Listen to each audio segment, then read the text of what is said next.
Welcome to MCpodcast, aka Men of Culture Podcast. And in this video today, we're talking about solo leveling episode 3 of season 2.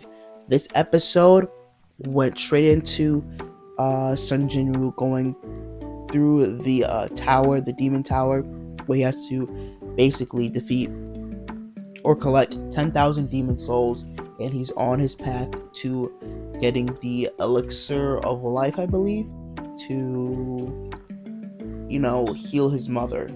I'm pretty sure that's already been said. Anyways, this episode was kind of a little bit all over the place. I feel like was definitely a pretty good setup episode. It showed Sun Jinwoo's journey throughout the demon tower house. He's going up these floors and defeating all these demons.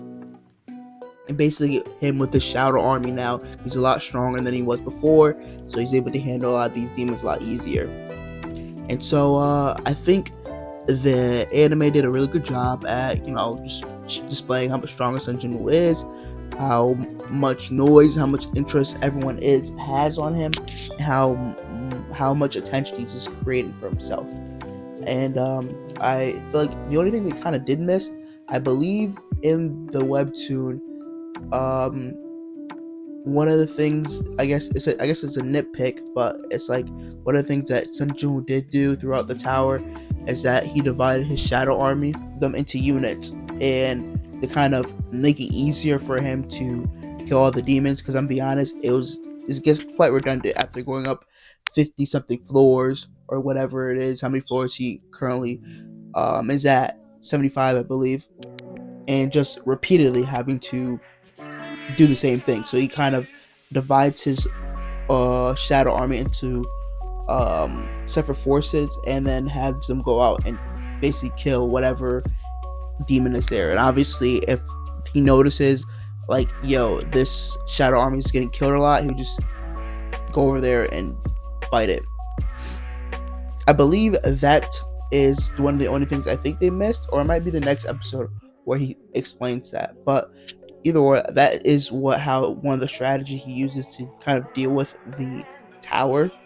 And then another thing that should be pointed out is that he cannot use shadow extraction on any of the demons. He has an incompatibility for whatever reason that is.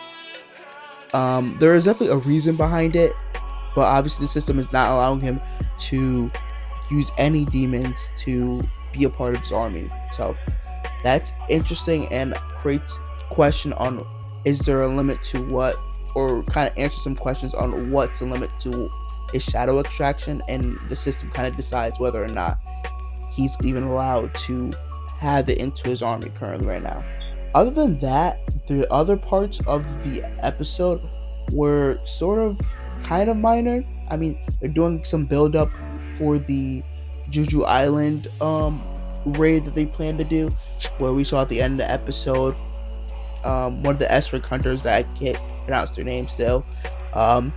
There's a foreshadowing of them building up and preparing themselves to start that raid.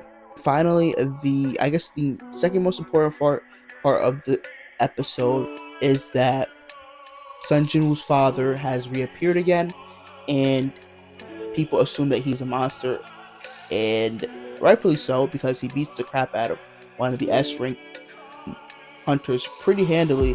This is in America. So Sun Jinwoo's father has returned from a dungeon that he's been stuck inside for 10 years. We don't know how he survived. We don't know basically anything about him. We just know it's confirmed that, yeah, Sun Jinwoo's father is alive and has returned from the dungeon. We don't know if he's actually human or not, or if he is the same person or sane at all. All we know is that, well, we know he's sane. We don't really know much about how he survived it, what happened to him. So, my anime onies, keep that in mind, that Sun Jinwoo's father is alive, because he will play a important relevance later on in the story. Overall, that's pretty much all that happened in this episode. The episode ends off with basically Sun Jinwoo saying like he kind of reaches them because we're out of food, and he's on floor 75. So he made some really good progress. He faced a pretty tough boss on floor 50, but was able to use some strategy and just some of his skills to handily take care of it. Overall, this episode was pretty good. I feel like there's a lot of moving parts. I really wish I want them to focus more on Sun Jin climbing through the towers. But other than that, I enjoyed the episode. I'm excited to see what happens next week and how they kind of handle everything else. Anyways, if you enjoyed this video, go ahead and leave a like, comment, subscribe. MC Podcast signing out. Stay mad, culture people. Peace.